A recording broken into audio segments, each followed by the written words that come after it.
¿Quiere Donald Trump una recesión en el 2025? La economía estadounidense enfrenta un escenario de riesgos acumulativos en este año. A diferencia de crisis anteriores, desencadenadas por un evento único como el colapso hipotecario del 2008 o la pandemia del 2020, la amenaza actual reside en la interdependencia de variables aparentemente estables. Desde la política monetaria hasta el endeudamiento de las corporaciones, pasando por la psicología del consumidor, estos factores podrían derivar en una recesión este año si consideramos un fenómeno único en la historia reciente: la combinación de tasas de interés en máximos de 2 décadas, un mercado sobrecalentado, una deuda de más del 120% con respecto al Producto Interno Bruto y la incertidumbre de los aranceles. Y por otra parte, y quizá más revelador, Donald Trump el pasado 10 de marzo, ante una pregunta directa, no descartó que sus políticas económicas causen una recesión. Incluso algunos analistas sugieren que una recesión precisamente es el objetivo de Donald Trump, afirmando que sería un sacrificio a corto plazo para retomar el crecimiento económico. Después de todo, una recesión es totalmente normal en una economía, dado que las economías funcionan en ciclos. De hecho, aquí puedes ver una gráfica con 9 recesiones entre 1950 y 2015. A pesar de ser comunes, vemos dos cosas. La primera, que cada vez son menos frecuentes, y la segunda, que toda contracción viene seguida de una expansión de más del 20% en promedio. Estas recesiones han durado en promedio 11 meses y la expansión un promedio de 67 meses. Por lo tanto, en este video no solamente entenderás cuáles son los factores que explican una posible recesión este año, sino además cómo puedes proteger tus finanzas ante este escenario. Esto es, ¿quiere Donald Trump una recesión en Estados Unidos? 4 factores. Hola a todos y bienvenidos a Finanzas y Mejora Continua. Estos son los 4 factores que explicarían una recesión económica este año. La curva de rendimientos invertida, las altas tasas de intereses, la crisis de deuda corporativa y el agotamiento del ahorro de los consumidores. Verás, mientras la Reserva Federal, que es el banco central en Estados Unidos, navega las aguas inciertas entre evitar una recesión y controlar la inflación, actores privados operan en un ecosistema de crédito radicalmente distinto al de la última década. Una de las señales más importantes y evidentes que anticipan una recesión es la curva de rendimientos invertida. ¿Qué es esto? Esto ocurre básicamente cuando los rendimientos de los bonos a corto plazo son mayores que los rendimientos de bonos a largo plazo. Básicamente, se da cuando los inversores prefieren comprar bonos a corto plazo por bajas expectativas de crecimiento económico y mayor riesgo a largo plazo. Aquí puedes ver, por ejemplo, una gráfica de la diferencia de rendimientos de bonos a 10 años menos los de a 1 año desde 1980. En este periodo hubo 6 recesiones, en 1980, 81, 90, 2001, 2007 y 2020. Puedes apreciar que cuando esta diferencia era negativa, es decir, cuando los rendimientos a corto plazo eran mayores que los de largo plazo, entonces iniciaba una recesión. Pues bien, aquí puedes ver que desde abril del 2023 hasta finales del año pasado, la diferencia era negativa. La peculiaridad del ciclo actual se debe a la larga duración de esta tendencia negativa. Básicamente, hasta abril del 2024, esta tendencia llevaba aproximadamente 18 meses en estos valores, lo que sugiere que los mercados están descontando no solo un freno cíclico normal, sino un cambio estructural. El detalle de esto es que se distorsionan los incentivos económicos. Por ejemplo, los bancos, al tener menos margen de ganancias, empiezan a restringir el crédito. Básicamente ganan menos por prestar a largo que lo que pagan por financiarse a corto plazo. Los fondos de pensiones y aseguradoras ajustan sus carteras hacia activos menos riesgosos y las empresas posponen decisiones de capital. Este círculo vicioso es lo que puede convertir una desaceleración prevista en una contracción real. Incluso si los fundamentos iniciales como empleo fuerte o el consumo resiliente parecen sólidos. Por otra parte, la concatenación de la crisis de deuda corporativa en conjunto con las altas tasas de intereses generan un riesgo sistémico para la economía estadounidense, donde 2 fuerzas aparentemente independientes se retroalimentan en un ciclo de estrés financiero. Para comprender esta dinámica es necesario entender cómo en los últimos 10 años o 14 años las tasas de rendimiento bajas lograron un ciclo de endeudamiento masivo que se contrarresta hoy en día con las altas tasas de intereses. Aquí puedes ver que, luego de la crisis hipotecaria del 2008, las tasas de intereses permanecieron en menos del 0.5% desde el 2008 al 2014 y en menos del 2.5% en 14 años. Es decir, el dinero fue prácticamente gratis por más de una década. Las empresas estadounidenses, naturalmente, ante esta oportunidad, usaron una gran cantidad de deuda y crédito para financiar sus proyectos, para expandirse, recomprar acciones y demás. Esto explica que en diciembre del año pasado la deuda acumulada de estas empresas no financieras alcanzó un récord histórico de 8.431.000 millones de dólares. Sin embargo, claramente este festín crediticio tuvo un alto costo. Y es que para el año 2023, más del 11% de todas estas empresas listadas en la bolsa estadounidense eran empresas zombie. Una empresa zombie es aquella entidad que no tiene la liquidez suficiente para hacer frente al pago de los intereses de su deuda.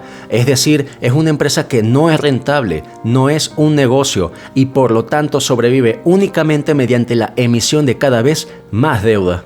Y esta es una tendencia preocupante no solo en Estados Unidos. De hecho, se estima que la cantidad de empresas zombie en el mundo era de 7.000 para mediados del 2024, 2.000 de las cuales, o el 28.57%, se encuentra en Estados Unidos. Este problema tan grave de la deuda no solamente ocurre con las corporaciones, sino también con todos los consumidores. La deuda de tarjetas de crédito, por ejemplo, superó los 1.14 mil millones de dólares el año pasado, con un aumento de 27.000 millones tan solo en el segundo trimestre del 2024. No es sorpresa, por supuesto, que casi el 50% de la población vive al día. Y tú sabes cuál es el gran problema de esto, por supuesto, que las tasas de intereses, como seguramente has experimentado, han estado subiendo como un esfuerzo de combatir la inflación.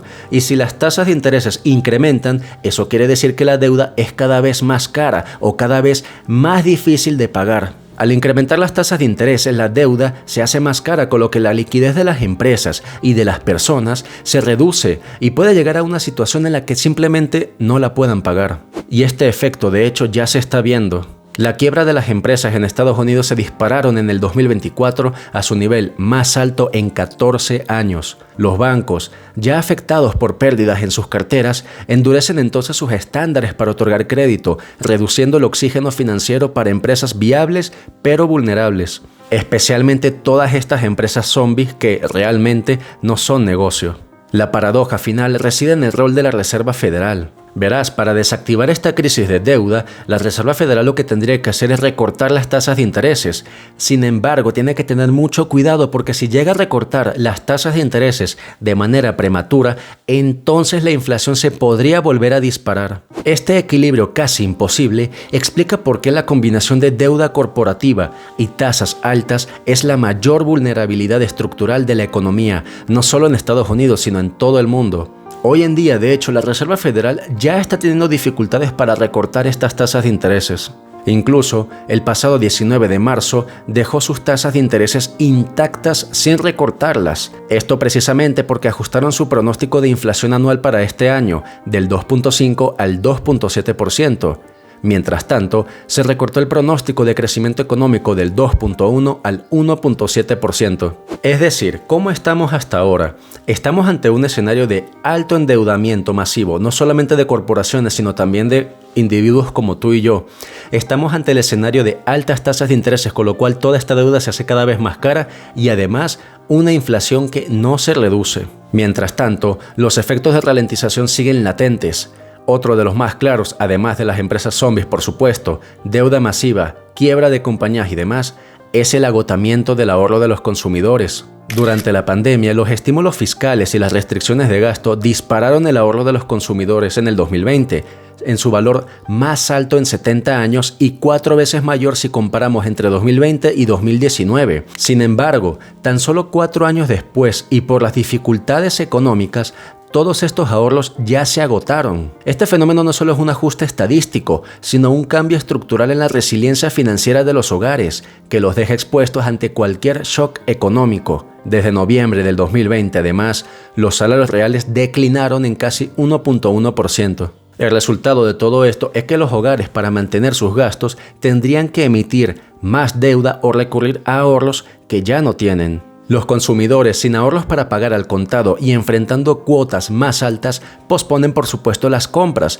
lo que frena a su vez la producción industrial. Si las empresas tienen una caída repentina en su producción y por lo tanto en sus ventas y la cantidad de dinero que ingresa, entonces obviamente podrían verse forzadas a despedir masivamente a su personal, lo cual retroalimentaría el estrés en los hogares. En este escenario de tanta incertidumbre, podrías hacer dos cosas para fortalecer tus finanzas.